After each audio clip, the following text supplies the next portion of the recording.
नमस्कार, SBT news में आपका स्वागत है। पेश है 12 मई शुक्रवार दोपहर 3:15 राजस्थान की 15 बड़ी खबरें। इस न्यूज बुलेटिन के प्रायोजक हैं विनी केक एंड मोर। सबसे पहले एक नजर डालते हैं आज के हेडलाइंस पर। पीएम मोदी ने शिक्षक सम्मेलन में कहा, सऊदी के शाही परिवार को भी गुजराती शिक्षकों ने पढ़ाया। सीएम गहलोत पहुंचे अलवर, मिनी सचिवालय का किया उद्घाटन। जयपुर में निर्माणाधीन 3 मंजिला कॉम्प्लेक्स सील। केंद्र की शिकायत को लेकर दोबारा सुप्रीम कोर्ट पहुंची केजरीवाल सरकार। और पीएम के सरकारी कार्यक्रम पर गहलोत का ट्वीट दुर्भाग्यपूर्ण, शेखावत। अब खबरें विस्तार से। प्रधानमंत्री नरेंद्र मोदी ने गुजरात के गांधीनगर में अखिल भारतीय प्राथमिक शिक्षक संघ की ओर से आयोजित महासम्मेलन में देश भर के करीब 91,000 शिक्षकों को संबोधित किया। पीएम मोदी ने कहा कि आजादी के अमृत महोत्सव के विकास में शिक्षकों का महत्वपूर्ण योगदान है। एक समय गुजरात में स्कूल छोड़ने वालों की दर लगभग 40% थी। आज ये 3% से भी कम है। ये गुजरात के शिक्षकों के सहयोग से ही संभव हो पाया है। उन्होंने कहा कि मुझे भारतीय शिक्षकों के योगदान का वर्णन करते हुए गर्व हो रहा है। भूटानी लोगों को भारतीय शिक्षकों ने पढ़ाया है। सीएम अशोक गहलोत शुक्रवार को अलवर दौरे पर हैं। वे सुबह 11 बजे अलवर पहुंचे। यहां सबसे पहले मिनी सचिवालय का उद्घाटन किया। इस दौरान सीएम समेत विधायक टीकाराम जूली और पूर्व मंत्री भंवर जितेंद्र सिंह भी मौजूद रहे। सीएम ने सचिवालय का फीता काटकर इसका शुभारंभ किया। इस दौरान उन्होंने कलेक्टर को कुर्सी पर बैठाया। इसके बाद मिनी सचिवालय का उद्घाटन किया। मिनी सचिवालय के उद्घाटन के बाद बगल में ही सरस डेयरी के अंदर ही पीछे मैदान में जनसभा को संबोधित किया। जेडी के एनफोर्समेंट विंग ने आज गोपालपुरा के पास कल्याण नगर में बन रहे अवैध कमर्शियल कॉम्प्लेक्स को सील किया। इस कॉम्प्लेक्स का निर्माण करने वाले मालिक को जेडी ने 1 महीने पहले नोटिस देकर काम बंद करने के लिए कहा था। इसके अलावा पृथ्वीराज नगर में सेक्टर रोड के बीच आ रही दुकानों, बाउंड्री वॉल और अन्य निर्माण को तोड़ने की कार्यवाही की। जेडी के एनफोर्समेंट विंग के चीफ रघुवीर सैनी ने बताया कि जोन 4 एरिया में आवासीय स्कीम कल्याण नगर तृतीय में भूखंड संख्या 47B पर बिना जेडीए की अनुमति और बिल्डिंग प्लान करवाए 3 मंजिला अवैध व्यवसायिक कॉम्प्लेक्स का स्ट्रक्चर खड़ा कर दिया। सर्विसेज पर नियंत्रण को लेकर केंद्र और दिल्ली सरकार के बीच विवाद थमा नहीं है। सुप्रीम कोर्ट से मिले अधिकार के 24 घंटे के भीतर अरविंद केजरीवाल सरकार ने एक बार फिर सुप्रीम कोर्ट का दरवाजा खटखटाया है। सर्विसेज सेक्रेटरी को हटाए जाने के आदेश को केंद्र सरकार से हरी झंडी नहीं देने की शिकायत की गई है। Chief justice of India DY Chandrachud ने कहा है कि वो इसे सूचीबद्ध करने पर विचार करेंगे। दरअसल सुप्रीम कोर्ट के फैसले के कुछ घंटों बाद ही केजरीवाल सरकार ने पहली बड़ी कार्यवाही की। सेवा विभाग मिलते ही प्रभारी मंत्री सौरभ भारद्वाज ने सचिव आशीष मौर्य को तत्काल प्रभाव से हटाकर उनके स्थान पर अनिल कुमार सिंह को नियुक्ति का आदेश दिया। केंद्रीय जल शक्ति मंत्री गजेंद्र सिंह शेखावत ने नाथद्वारा में प्रधानमंत्री के सरकारी कार्यक्रम को लेकर मुख्यमंत्री के बयान को भी दुर्भाग्यपूर्ण बताया। उन्होंने बताया कि प्रधानमंत्री ने जो बातें कही वे व्यापक दृष्टिकोण में कही गई थी। उन्होंने कहा कि राजस्थान सरकार महंगाई राहत कैंप जैसे सरकारी आयोजन करवा रही है।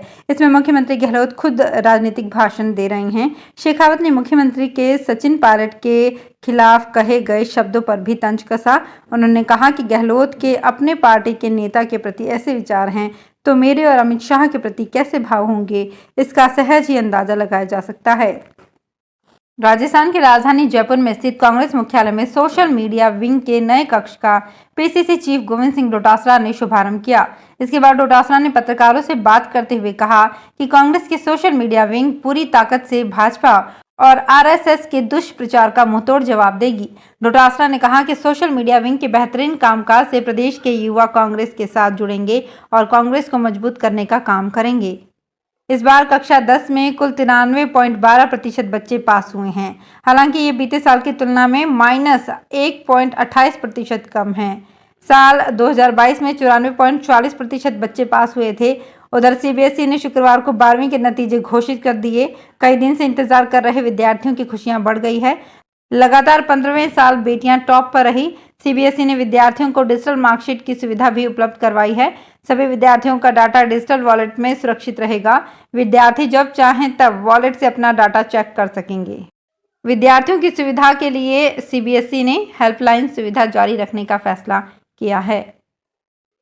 एसीबी प्रतापगढ़ और चित्तौड़गढ़ का नवाचार भ्रष्टाचार के खिलाफ राजस्थान सरकार की नीति का हवाला देते हुए एसीबी की चित्तौड़गढ़ चौकी नवाचार कर रही है। उसने सरकारी तंत्र में भ्रष्टाचारियों की गुप्त सूचना देने की अपील के साथ 10,000 पत्र छपवाए हैं, जो चित्तौड़गढ़ और प्रतापगढ़ जिले के लोगों को डाक से भेजे जा रहे हैं। पत्र में एएसपी कैलाश सिंह सांधू के नाम से एक अपील है, जिसमें लिखा है कि कुछ सरकारी अधिकारी और कर्मचारी दिन रात भ्रष्टाचार में लिप्त रहते हैं। ऐसे लोक सेवक को सरकारी सेवा में रहने का कोई अधिकार नहीं है। ऐसे लोगों की सूचना दें, आपका नाम गोपनीय रखा जाएगा। जिस वाजिब काम के लिए आप ब्यूरो को सूचना दे रहे हैं, उसे करवाने की जिम्मेदारी भी ब्यूरो की रहेगी। पंजाब कांग्रेस कमेटी के पूर्व प्रधान नवजोत सिंह सिद्धू की सुरक्षा कम करने के मामले में आज हाईकोर्ट में सुनवाई हुई। पंजाब सरकार ने स्टेटस रिपोर्ट दाखिल नहीं की। उन्होंने इसके पीछे का कारण केंद्रीय एजेंसियों से जवाब नहीं आना बताया, जिसके बाद हाईकोर्ट ने राज्य सरकार को 18 मई तक रिपोर्ट दाखिल करने के आदेश दिए। सुनवाई के दौरान राज्य सरकार ने सिद्धू की सुरक्षा रिव्यू करने की बात कही थी। कुचामन सिटी में गत वर्ष खरीफ 2022 के अक्टूबर माह में अत्यधिक वर्षा होने के कारण ग्रामीण क्षेत्रों के कई खेतों में मूंगफली सहित अन्य फसलें पूरी तरह से बर्बाद हो गई थी। किसानों का कहना है कि निकटवर्ती गांव भावता के करीब 300 किसानों को आज भी मुआवजे का इंतजार है। कृषि विभाग के कर्मचारी और फसल बीमा कंपनी के प्रतिनिधि सर्वे करने खेतों में पहुंचे तो उन्होंने भी 80% फसल खराबा बताया था। इसके बावजूद मुआवजा आज तक नहीं मिला। राजस्थान लोक सेवा आयोग की ओर से प्राध्यापक स्कूल शिक्षा प्रतियोगी परीक्षा 2022 के पद प्राध्यापक शारीरिक शिक्षा की परीक्षा में सम्मिलित हुए अभ्यर्थियों को सपोर्ट सर्टिफिकेट ऑनलाइन प्रस्तुत करने का अंतिम अवसर दिया गया है। दस्तावेज और जानकारी 12 से 17 मई 2023 तक अपलोड की जा सकेगी। निर्धारित अवधि के बाद अभ्यर्थियों को इस संबंध में अन्य कोई अवसर नहीं दिया जाएगा, जिसकी समस्त जिम्मेदारी स्वयं अभ्यर्थी की होगी। एसीबी स्पेशल यूनिट उदयपुर की टीम ने गुरुवार को गोवर्धन विलास थाने के एएसआई और पंक्चर बनाने वाले दलाल को 35,000 रुपए की रिश्वत लेने के मामले में गिरफ्तार किया। आरोपी ने मुकदमे में एफआईआर लगाने के एवज में रिश्वत की मांग की थी। एसीबी एएसपी उमेश ओझा ने बताया कि परिवादी बुजड़ा के प्रकाश चंद्र तेली की शिकायत पर कार्यवाही करते हुए गोवर्धन विलास थाने के एएसआई रायना फला ऋषभ देव, मनोहर लाल मीणा और पंक्चर की दुकान चलाने वाले खाराकोई बलीचा के शिवलाल को गिरफ्तार किया गया है। एएसआई ने रिश्वत में 1 लाख रुपए की मांग की थी। बाद में 50,000 रुपए पर सहमति बनी। धौलपुर जिला मुख्यालय से राजाखेड़ा पहुंच रहे 132 केवी हाई टेंशन लाइन के आधा दर्जन टावर कमजोर पड़ चुके हैं। इनमें लगे सपोर्टिंग प्लेट्स की चोरी होने से इनकी मजबूती से खड़े होने पर आशंका बनी हुई है। सपोर्टिंग प्लेट्स तेज हवा और अंधड़ के दौरान इन्हें मजबूती प्रदान करते हैं। गर्मी के दौरान अंधड़ व धूल भरी हवाओं ने रफ्तार पकड़ी तो इन टावर को नुकसान पहुंच सकता है। ऐसे में क्षेत्र में विद्युत आपूर्ति गड़बड़ा सकती है।